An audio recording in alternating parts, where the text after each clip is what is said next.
Hey everybody, and welcome to the first video for this virtual portion of our course that we will basically finish the course with throughout the rest of the semester.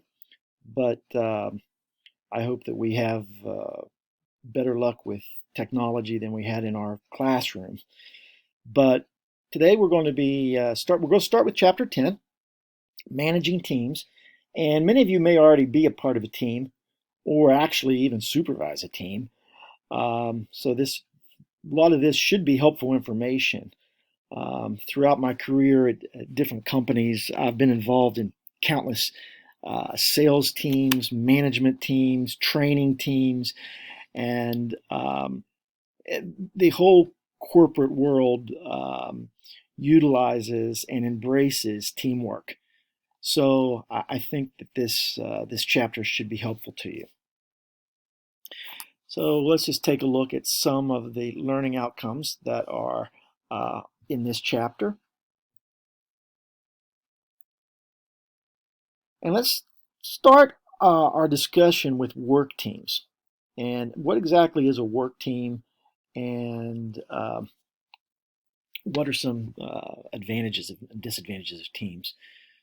But one of the things about teams is they should be put together by the manager or the supervisor so that the people within the team actually have skills that work together or complement each other. Putting a team together with members that only have one skill and they all have the same skill isn't as productive as a team that has multiple if you will, cross-functional skills. We'll talk about cross-functional teams in a minute, but it's a small, manageable group of people. The number of people is manageable for one manager. That these people have complementary skills, and as I've underlined and highlighted or bolded, they're mutually accountable. Okay, so these people they're a team. They're not individuals. And so, as working as a team, the team's successes and failures are looked at as all the people together. So they're mutually accountable for this. They have a purpose, they have goals, and they are accountable for making sure that their process for attaining those goals and objectives that it works and works effectively. A lot of times, firms will put together work teams to respond to problems and challenges. I think we're really in a time currently where you're seeing a lot of work teams being put together to deal with the coronavirus situation. The President Trump has put together a team of people, a medical team, a response team, and you see it on television when you see him in his news conferences. That team is behind him, and they answer questions. But a lot of times teams are very effective on working on problems. Now, if you took a look at the president's team that he's put together, you will find individuals with complementary skills who work from different areas in the public, for medicine, emergency response, social and economical areas. So these people have been put together, and it's a really good example. Unfortunately, we get to see it every day, but it's a really good example of a work team and how they are responding to, well, not only a nationwide problem and challenge, but a worldwide problem and challenge. And so far, they've been pretty impressive. So, what are some advantages of teams that make them enticing or make them make management want to put these teams together? Well, we can increase customer satisfaction quicker and better with a team of people than we can with individuals. The same goes with improving product and service quality. With a group of individuals, we can actually increase the rate of satisfaction at a higher level. So let me give you an example. When I worked for Xerox, I was a member of quality improvement teams, and we would tackle problems that we were facing, either customer problems or um, problems in the market, and we would look to see how we could improve how we did business.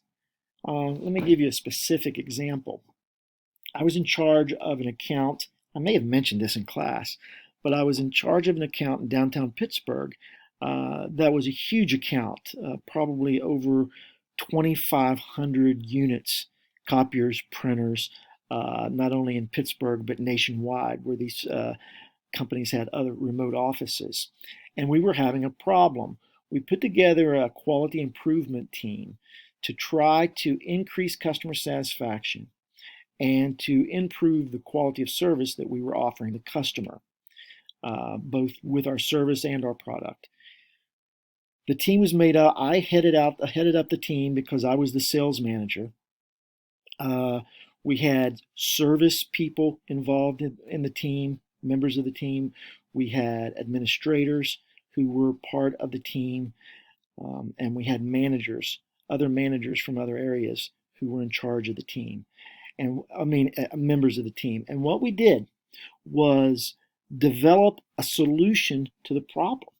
We increased customer satisfaction, improved the product and service quality, and the ultimate answer was actually stationing service people on site so that we could respond quickly to machine problems that may have been occurring throughout the day and throughout the weeks.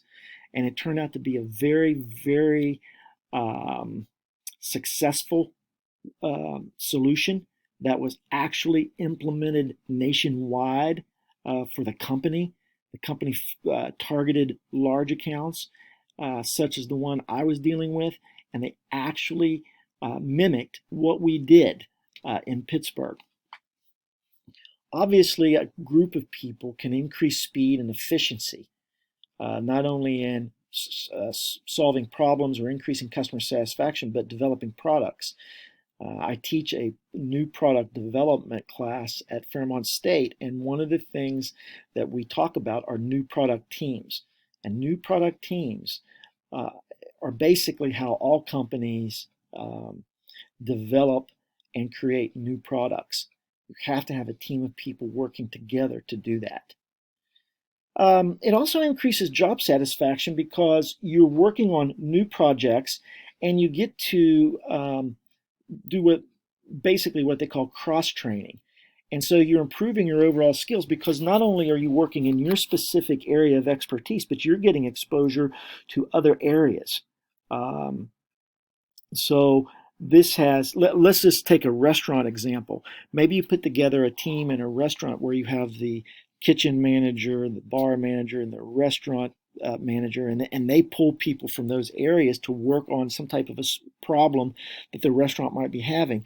Those people now are not only being exposed, not only are they working on their area of expertise, but they're being exposed to those other two areas. That's giving them more cross training and understanding of how those areas work. So it's a huge advantage for teams to do this, and it works out very well. What are some disadvantages? Obviously, with anything, there's disadvantages as well. Well, when you work with teams of people, people will leave. So initially you may have high turnover. And the reason why you might initially have high turnover is people are people, and they may not get along with each other, or they may not, maybe they're not bringing to the table what the manager first thought that they would. They say, oh, okay, I thought John knew that or knew this, and it turns out John doesn't. So we may have to switch out. So initially, there is some amount of turnover. You also have something called social loafing, where some team members will let other team members do all the work. And I'm sure you've experienced that in your group work that you've done here at Pierpont. So social loafing is nothing new, and most of us have experienced it firsthand. And then, of course, there's disadvantages in the way they make decisions. Groupthink is where some members will feel pressure not to disagree with other outspoken members. So they will just go along with whoever's more boisterous with their opinion. And you may have minority domination, where basically one or two people dominate all the discussion. You've probably experienced that as well in your groups that you've worked with here at school. This slide just basically shows when it's applicable to use teams and when it isn't applicable to use teams.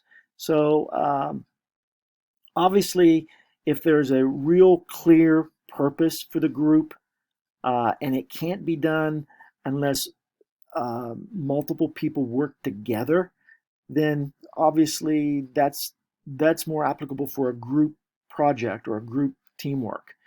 And it's essential that there's some type of rewards that can be provided for the team and their performance, because incentivization or being able to incentivize the group is really important.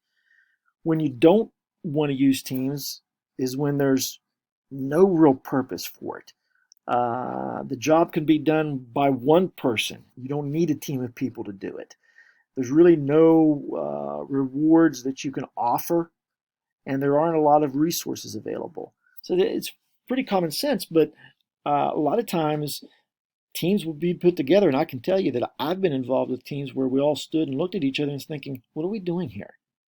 Why were we brought together? This could have been done so quickly just by this one decision or something. So sometimes teams are put together when they really shouldn't be. So let's take a look at some groups and teams that are out there. Obviously, a traditional work group is just two or more people who are working together towards some common goal, common shared goal. Employee involvement teams is where are put together where they can provide suggestions to management. These are almost like committees. Here at the university and at Pierpont, you'll have professors and staff who are members of certain committees.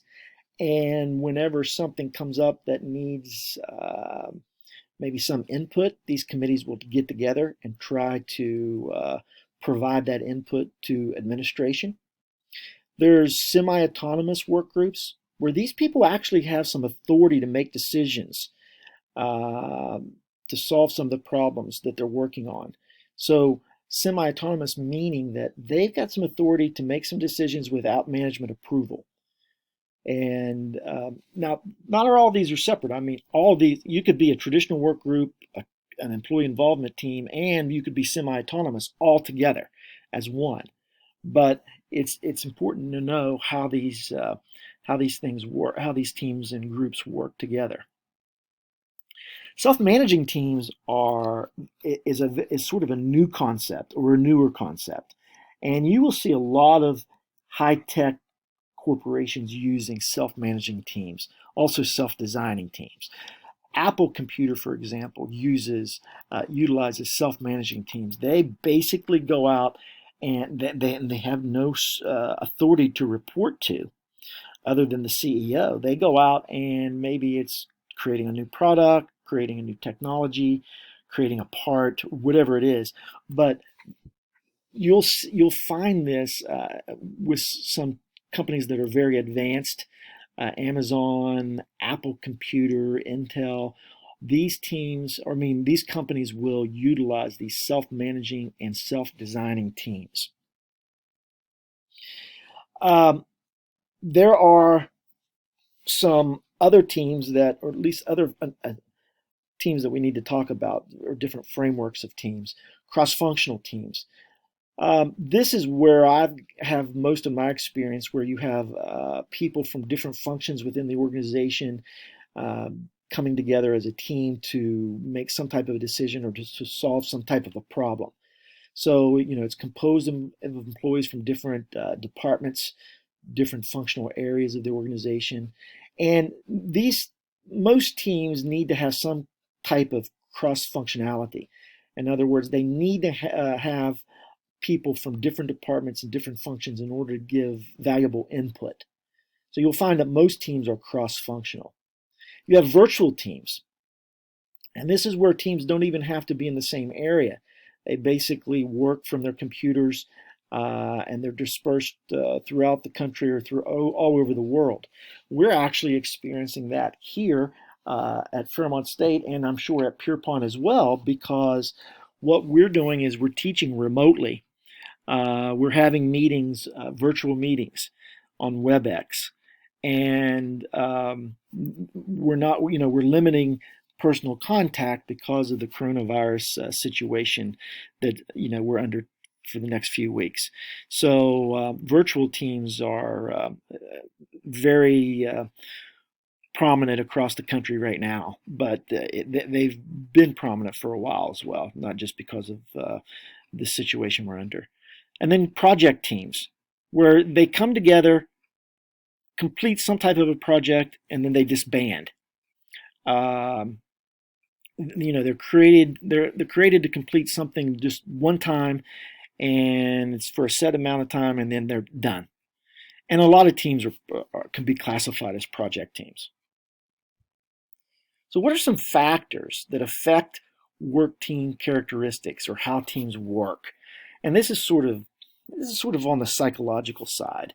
And we're going to look at the norms, the cohesiveness, the size, and the possible conflict, okay, when we're putting teams together. And I think it's very important that you take note of this, because a lot of you will, once you've graduated, will actually be a supervisor or a manager where you may have to put together a team.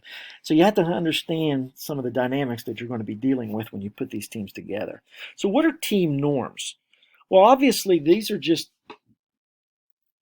basically the standards that people go by when they're in these groups. I'm going to pause here for a second. I have a phone call coming in.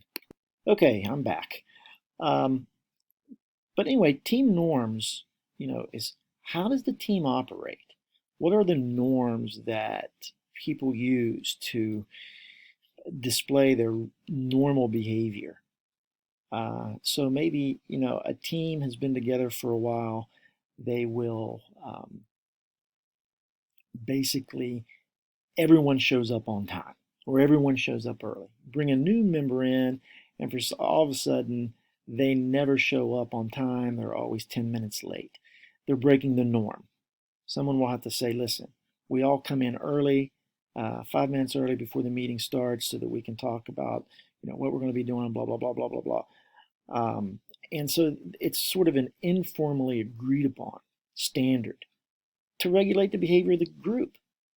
And usually new members will understand the norms just by taking a look and observing other people. Okay, but these norms help the team function and function effectively. So they regulate the everyday actions that allow it to function effectively. It's just how it works. If you have someone come in who disrupts the norms, then it makes the team less effective.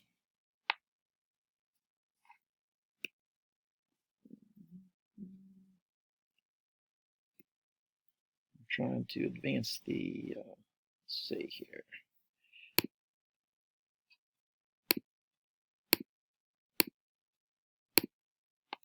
Obviously, there's positive and negative outcomes because of with the norms. So if everyone abides by the norms, you have positive outcomes. If there's someone who doesn't really adhere to the norms of the group, you have negative outcomes. Cohesiveness, and this is just basically, to be honest, it's how well people within the group like each other. They're attracted to the team, and they're motivated to stay in the team. A lot of times you'll put teams together, and there'll be someone who either has a personality conflict with one or two other members, and they just don't want to be on that team. They'd rather not work with those people. And so that cohesiveness, and it develops over time, but And sometimes the keys, a lot of teams will say, we're being put together, and the managers will have them meet maybe at a non-work site, and they might go bowling. I'll give you an example. My son was a manager at Planet Fitness, and one of the things that he did over a period of time, once there were several new people coming on board, is he would take them bowling, and they'd have a night of where the team would get together, like on a Sunday night when they weren't open, and they would go bowling together, and it sort of helped the team uh, gain or build some cohesiveness. It worked very well, and it's just something that managers realize is important for teams to have. Team size that's always a difficult decision for a manager, is how big a team needs to be. A lot of times it's dictated by um, the um, the organization itself, but it needs to be small enough so people can contribute, but it needs to be large enough so that it's effective. Okay. Obviously, if the team is too large, you do get this case where you have this social loafing happening, where someone will just sort of back in back into the background and observe and not do anything. I think we've all experienced that. You also have the risk of minority domination, where one or two people will take hold of the group and dominate. So team size is important to understand. It's important to understand what is the right number of people, and it all depends upon the situation. Obviously, with people, you're going to have conflict, and it can arise from anything based on team goals, or personality conflicts, or decisions that are made, or opinions that are made. And it really is something that happens in every group, but managers have to, sometimes a manager is not involved in the group on a day-to-day basis. So they have to check in once in a while, or talk to the members of the group and ask them how things are going, ask them if there's been any conflict, and see what they can do to minimize that, or eliminate it altogether. There's nothing there. So, stages of team development. We're nearing the end here, but what do teams go through? Obviously, and this is a management theory, but you'll see this in other places. The initial stage is the forming of the group, where people are getting to know each other, getting to know what they're capable of, what they can do, what their potential is. And initially, you're probably going to have some conflict or disagreement. And so you have that forming of the group, and then the storming of the group, where people are voicing their opinions.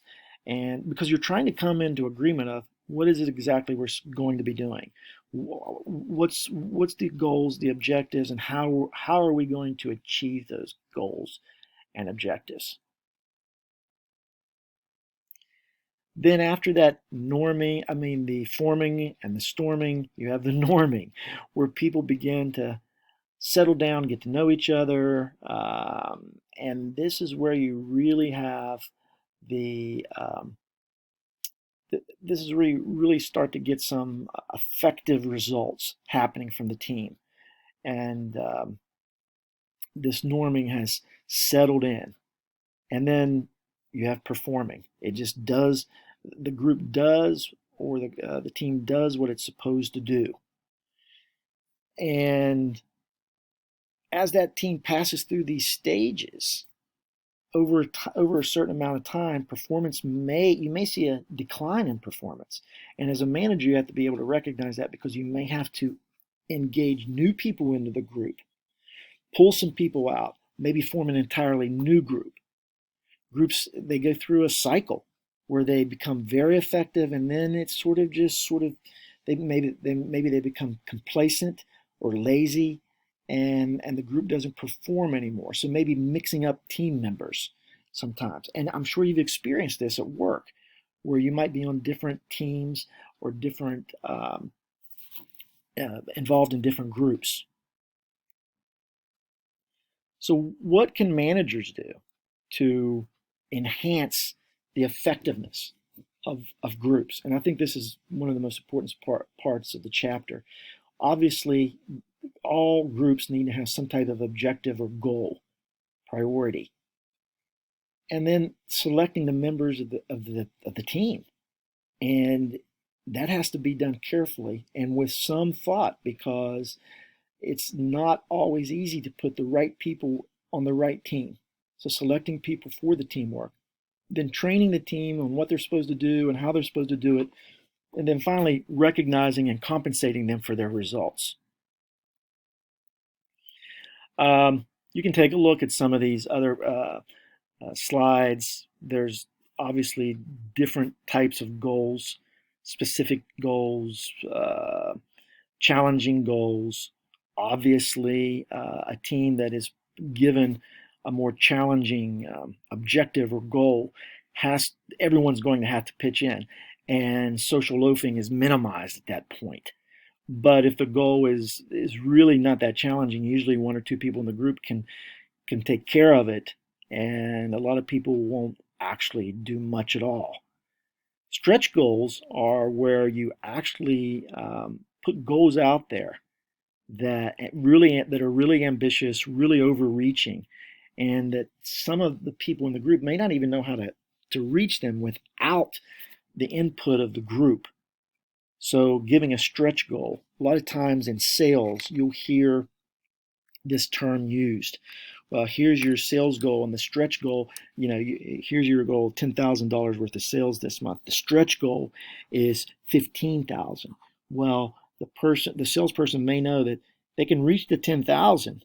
Probably that won't be a problem, but reaching that stretch goal is going to be difficult. They may have to get more people involved. They may have to ask, how can I reach that? How can I get that extra 5,000? How can I increase my goal by 50%? How can I do that? And so they'll actually have to reach out to other people.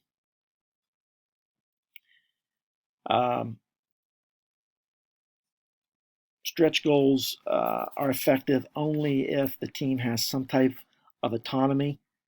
In other words, they can make decisions on their own. They have some type of empowerment, because if you give someone a goal that is very hard to reach, but they have no autonomy, no power to make decisions, it's going to be really difficult for them to reach that stretch goal.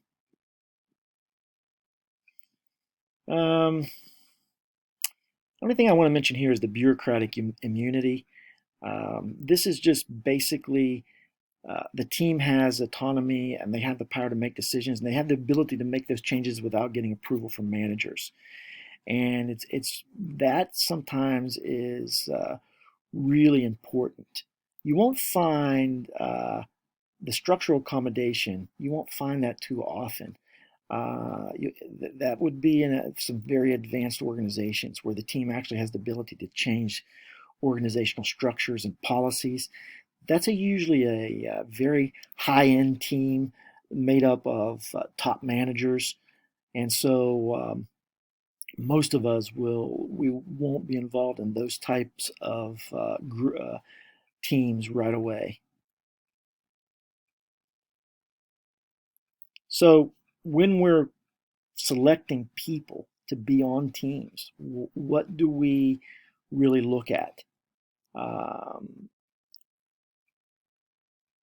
Starting from the bottom, I mean, we want different capabilities and different talents. We talked about cross-functionality, people from different areas of the organization. We want different personalities and experiences. So we want that diversity. And that individualism and collectivism is basically the level that the person believes that they need to be self-sufficient In other words, they do they can they work on it as a group, and can they think as a team member rather than an individual? And can they actually give some type of loyalty or create some type of loyalty within themselves for the team? Some people just do not work well on teams, and I think that's what this element really thinks about or really looks at. Is some people are not team oriented. A lot of people haven't had the experience to be on teams, and so that individual collectivism part we have to take into consideration. And then basically, the team level is just the average level of the group, the experience, the personalities. We need to make sure that we have that diversity that we talked about earlier. There are some trainings that are involved that managers can maybe work on a little bit. Interpersonal skills are basically required. If that person can't relate to other people or communicate with other people, then they may need to go through some type of a training session to, and I've been with organizations like Xerox and Bristol Myers Squibb where we actually had training on how to work in groups. And it's very important to understand. We talked about decision making. We talked about conflict resolution. And so it's really essential that people understand how to work with people. There's different types of compensation or ways that you can incentivize groups. Skill-based paid. Gain sharing is basically where maybe the team has some type of a team bonus that the team shares with each other. There's non-financial awards, though, quite frankly, as you know, those tend not to be that incentivizing because money talks. And really, you have to put something out there that people can strive for. And obviously, that's, to me, the money part of compensation. The money compensation is always the best. And if the rest of this goes through the rest of the key terms, these slides are posted in your daily class journal, and you can take a look at that as well. I do want to remind you there is a very brief quiz in course content for this chapter, and as we progress through the course, if there's anything that you would like to see happen differently, please let me know. Please take into consideration that all your professors are putting this together rather quickly, but we want to make sure, and I want to make sure, that you get everything. I want to make sure that you get everything out of every chapter that you need to get out of, because after this course or after your time here at Pierpont, you'll be out in the real world. So I want to make sure that you get what you need, and I'm trying to highlight those points as I review each chapter. But again, thank you. I hope all is well. Hope all is well with you and your family, and I hope I get to see you again sometime before the end of the semester. And so I will talk to you on the next chapter video.